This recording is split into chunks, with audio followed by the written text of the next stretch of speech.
Alright, so I decided the best way to do these videos is to do them live, like do a live reaction, so that you guys can see in real time how quickly I can recognize people's levels. Or, you know, if I can't recognize them right away, you might see me look back, scroll back through the footage to try to figure out what someone's level is. So I'll walk you through how I recognize these people's levels, essentially. So this first clip was sent in by a guy named Daniel, and he sent me a whole 13-minute demo file. So I skimmed through the whole thing, and this was the clip right here that was really telling. It showed me what Daniel's problem was and why he wasn't doing so well in his games. So let's go ahead and give it a watch.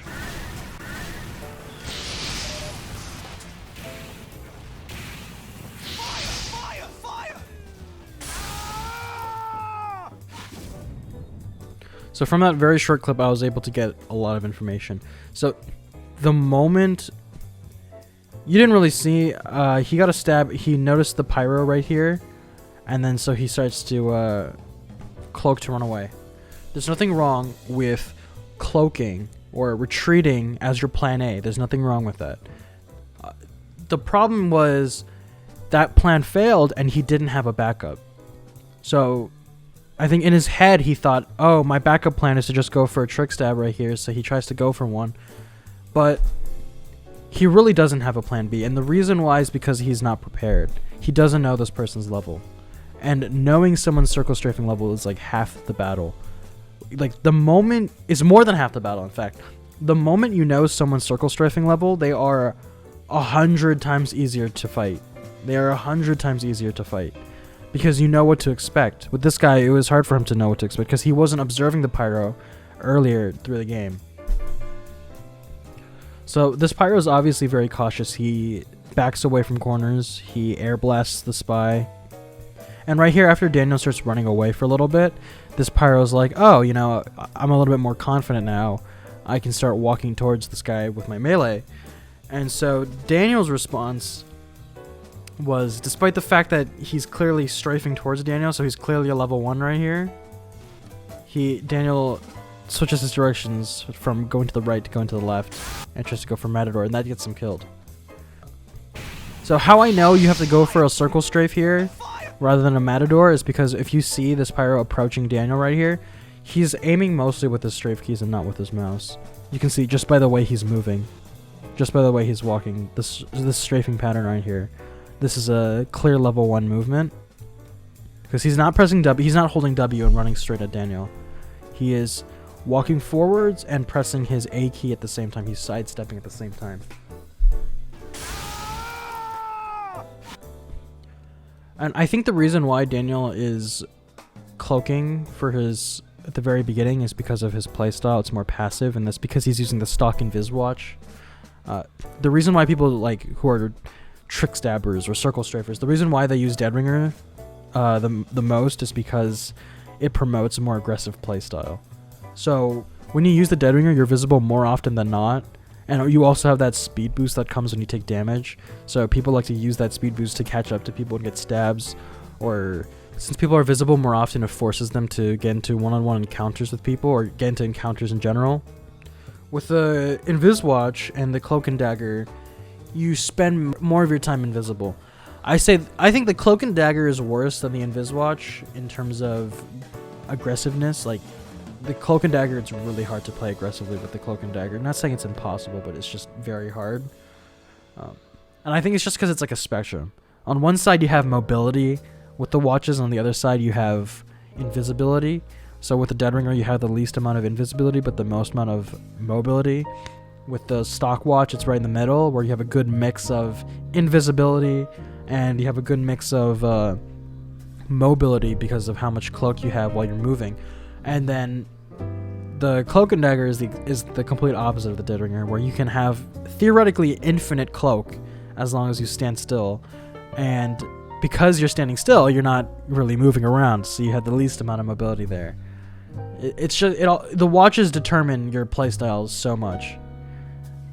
So if you wanted to practice circle strafing and be more aggressive, I suggest switching to the Dead Ringer just for a little bit to practice.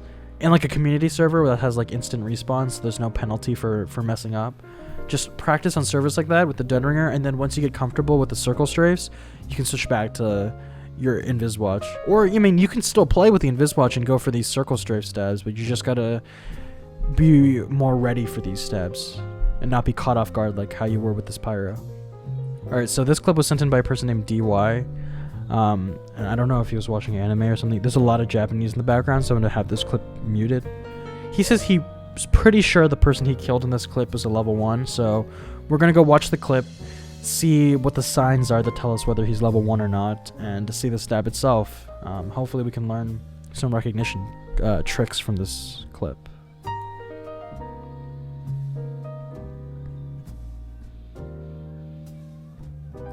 Okay, I'm gonna say right there that, you know, that pyro was really unprepared. If he had just kept going in the same direction, he could have gotten that stab. I mean, that pyro did not turn until way too late. Like, see, he already did the damage, the 40 damage, and then the pyro turns around right after. Like, he had plenty of time. He had plenty of time there. So I don't know if that's because the pyro was just unprepared because he was behind a corner or whatnot, or if that's just the pyro isn't on level 1 or something. Let me watch again real quick. Pyro's holding W, he turns the corner holding he doesn't strafe when he's, or he strafes near the end. But yeah, you could have kept going and that would have been a stab. Yeah, initially he's holding W, and then once he's turning the corner, he starts strafing. All right. Okay, so it looks like he's trying to go for some kind of like level 4. You can see because the spy goes forwards and then backwards a little bit, but it's a little too early. He's going forwards and backwards when he's in front of the pyro rather than on his side. Either way, it wouldn't have done anything because he's not on level 4.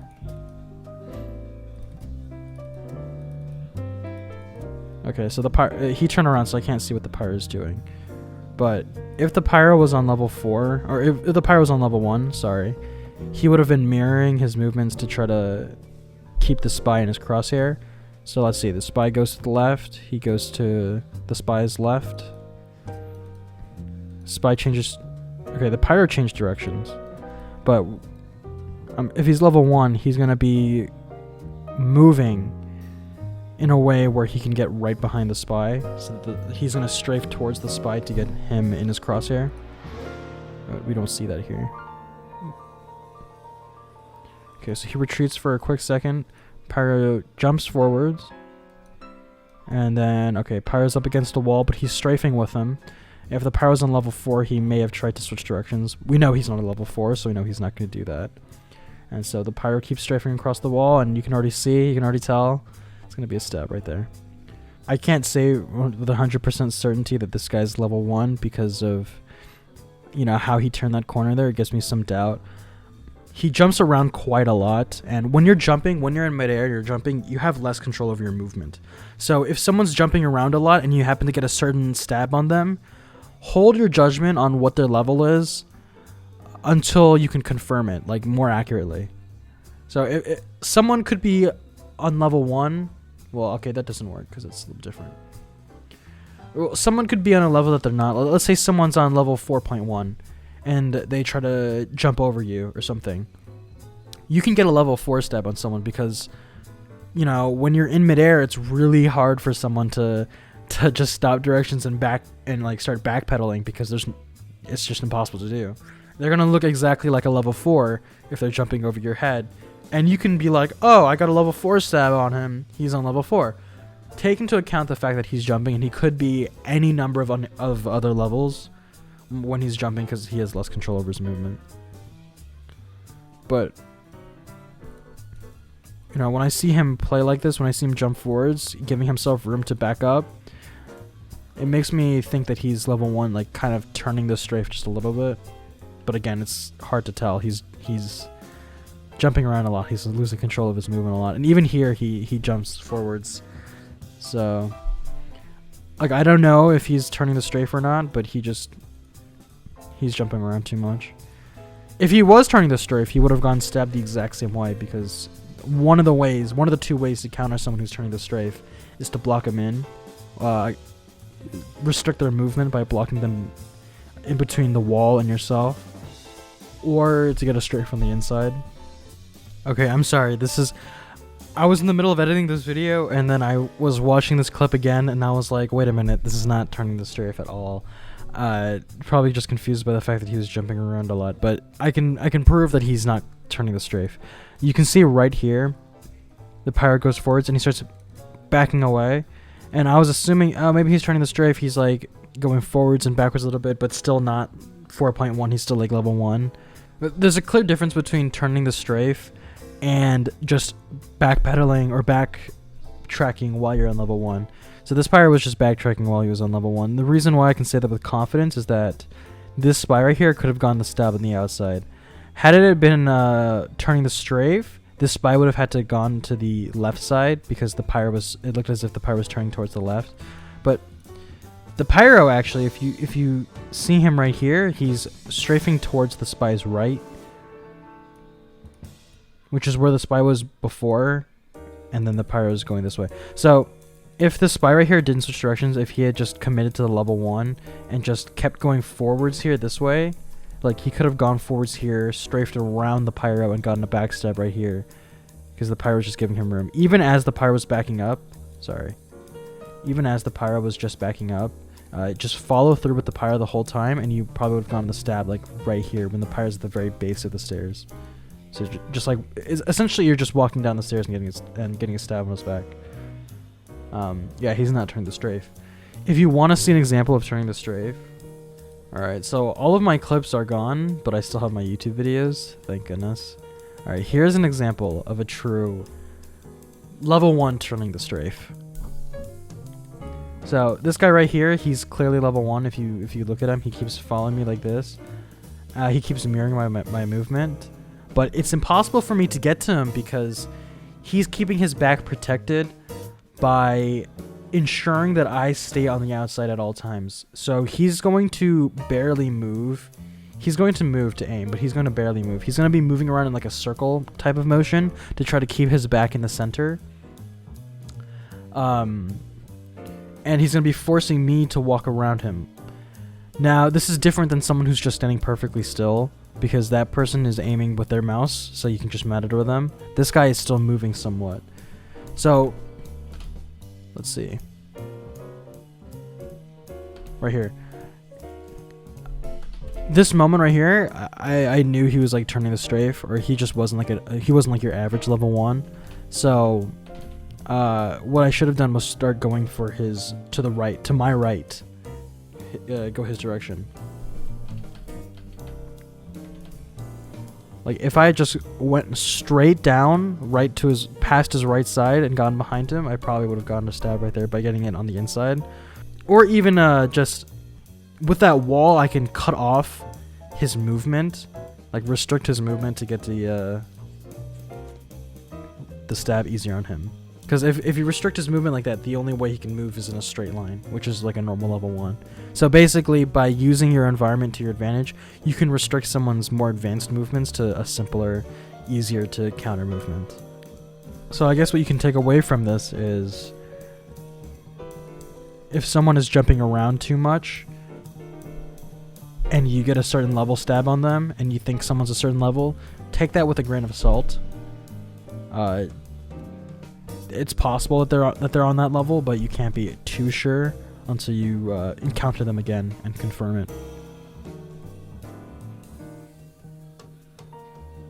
Okay, so this clip was sent in by a person named Monty. We're gonna watch his gameplay. Apparently he's playing this on like a PS4 controller. Alright, so here's the demo man. Alright, good stab, level 1. Let's watch that again. Let's see how we can figure out what level he is. Demo man sees the spy. First thing he does, does he walk forwards with W? Or does he try to strafe to adjust himself to get in front of the spy? He is strafing. Just for a little bit. You can see him strafe for a little bit. Now here's the thing. When someone uses charge like that, when you're charging, you can't strafe. Like you can't just sidestep while you're charging with with any of the shields as Demo Man. So the moment someone charges, they immediately go to, they can immediately be Matadored. And they can't get circle strafed because they're aiming with their mouse now. And that's probably why people have so much trouble with fighting Demo Knights. It's because they can be strafing with level 1 when they're not charging, and the moment they're charging, they switch to someone who's able to be Matadored. And also, you know, the extra range of the melee doesn't help either. But let's see this again. So, Demo Man, if he's level 1, he's going to be strafing towards the Monty. And we can see, yeah, he just strafed to the... You see him strafe to the left here, right? Let me just go back a little bit. Strafes to the left. There we go. He's strafing to the right towards Monty again. And then he gets level 1 stabbed right here.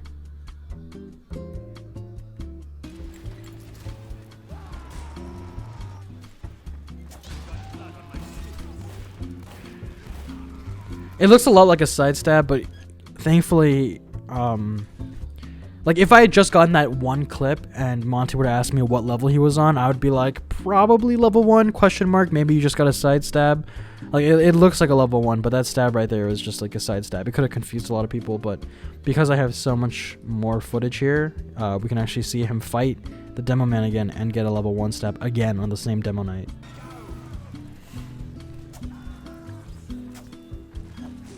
So we can see him trying to go for another level 1, and he gets the level 1. Monty is trying for multiple level 1s, and a lot of them miss, but he eventually gets it. So he's trying for a level 1 stab right here. Yeah, the Demo Man, you can see the Demo. He clicked maybe a bit too early because that was a butter knife right there, but you can see the Demo Man's back. It would have been a stab. So he goes for the same stab again. Good for him.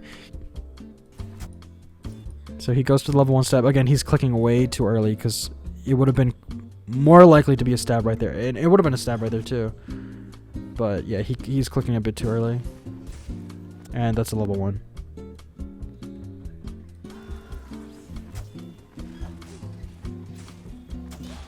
There we go. Strafing towards, stab. If that were me, I probably would have gone for the pyro. Let's see what level the pyro's on. It's just short clip, but we'll try to see what level this pyro's on. Pyro walks forwards. We can't see. Maybe we'll see the pyro again later. Okay, I think this is the same pyro.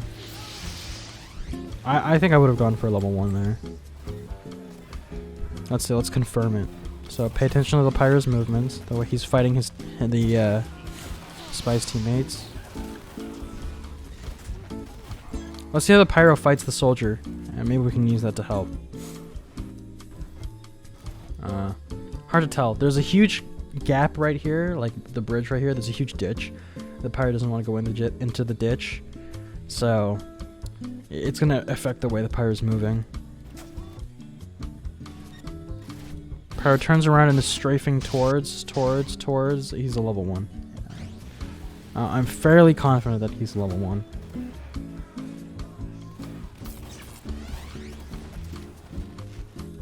Okay, so he gets a stab on the Demo Man. Pyro doesn't realize the spy's there until just now. And he starts strafing towards the spy the same direction. Like you can see the pyro is mirroring the spy's movement, strafing as a level 1. And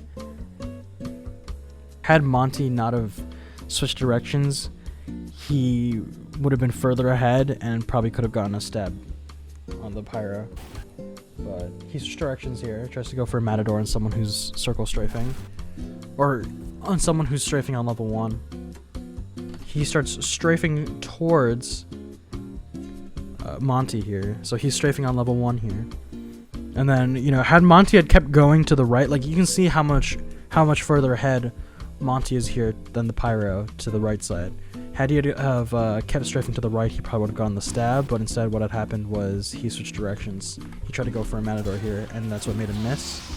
Because this pyro's aiming with strafe keys, rather than aiming with his mouse.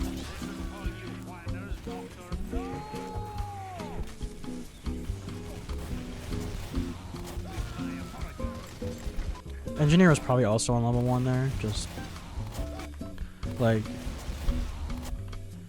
had he just keep backpedaling with the engineer, or at the very least sidestep with the engineer.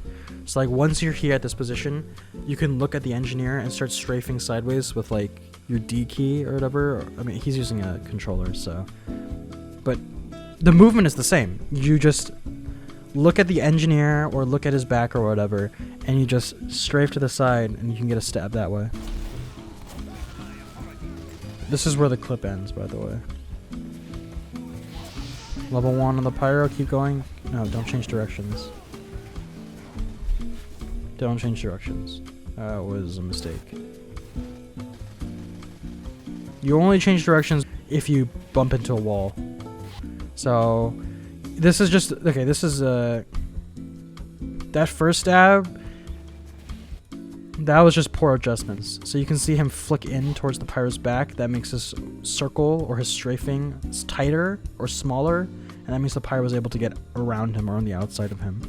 Had he had flicked the mouse the other way, the pyro would have been on the inside of the strafe, and he would have gotten the stab more likely.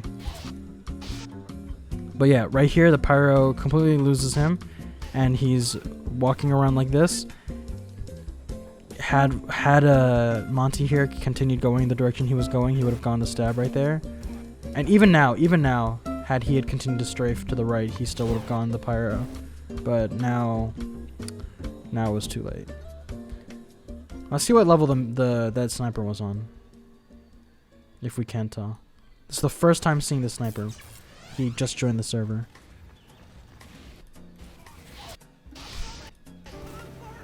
Sniper went around. He's strafing around again, but he backs away. Okay. So I think that when he started strafing around right here, I think it's just because he was unprepared to fight the spy. You know, he didn't see this. He didn't see the spy before, and the moment he jumped out, he was like, "Oh shoot, there's a spy here. I gotta avoid him." That's probably why he looked like he was level 4 there. Okay, so he splashes the Girardi.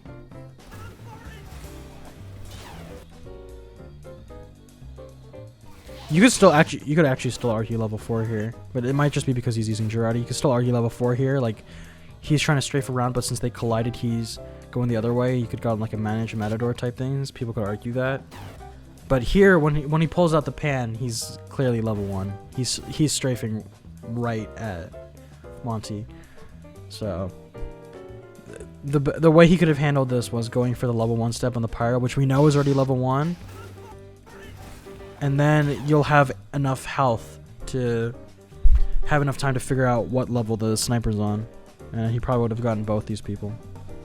Alright, this clip was sent by Void TF2.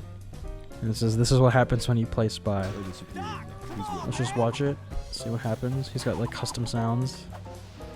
Let's stab on the scout. Level 1 on the pyro. Could have gone a slalom stab there. Pyro side stab. Give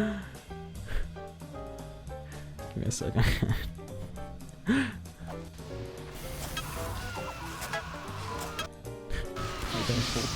There are 5 spies here. There's 5 spies. The scout leaves. What happened? How are you guys? What is this server? Yeah, okay, let's just analyze.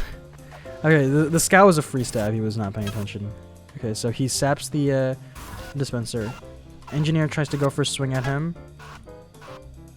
The engineer was turning back to try to repair his dispenser. But, you know, I think that even if the dispenser wasn't there, like even if it was just a regular melee, I still think he was level 1, just from the way he's moving. Right there, like just that little movement right there is enough to tell me, hey, he's like strafing towards. Like right here. Okay, so this frame right here, like I believe that if the engineer was still trying to go after the spy rather than fix his dispenser, if Void had kept strafing to the left right here, he probably would have gotten the stab. Like this looks like a pretty clear level 1, especially from the few seconds I saw before. Like I really think this engineer would have been level 1 on his melee. Okay, pyro right here catches Void off guard, it looks like. Or I think Void just wasn't prepared to get hit by that scorch shot, which stops all your movement. Yeah, so the moment that Void turns around to see the pyro, he's already like at his side. He's already behind him.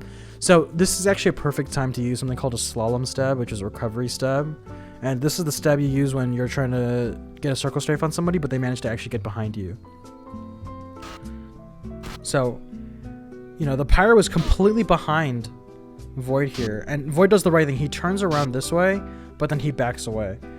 If I were to pause right here, if I were to ask you what you would do here, it's probably going to be to like level 1 stab this pyro.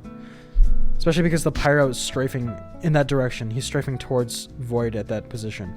Had he kept going that way, it would have been a solemn stab. So again, a solemn stab is when someone gets behind you. Like let's say we watch this pyro. He's coming in behind Void on the left side.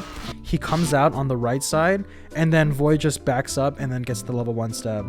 Rather than backing away, resetting, and setting up for the next level 1 stab right here. And it was a pretty clean level 1 stab right here.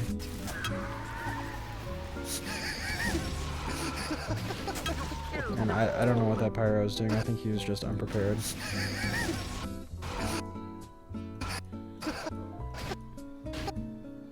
Yeah. Maybe a little laggy because he's aiming where Void used to be, or maybe he's just actually level 1.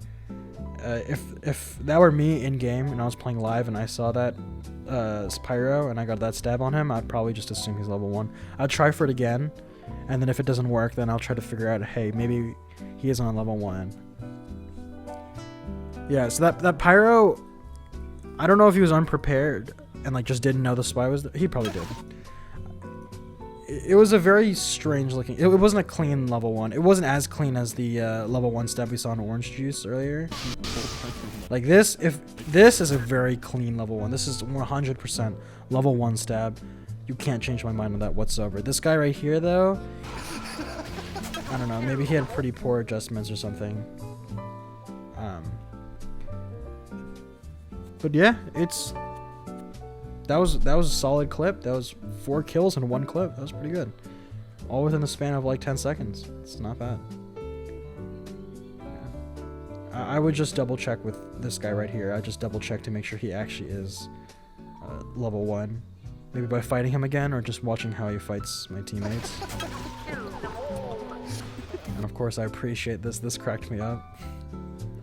5 spies. Alright, so that was all the clips I have right now. I have other clips as well that I'm probably going to be using to make another, like a part 3. So, yeah, keep sending in clips. I don't think I'm going to be doing it to the forum anymore. I think I'm just going to go around like random spy Discord servers and try to find people's like clips that they've submitted and just analyze those. Or maybe make a Discord server myself. I'm not sure if I want to do that, but I might make a Discord server. Especially one where people can send in clips for me to analyze. That's all for today, guys. Good luck on your espionage.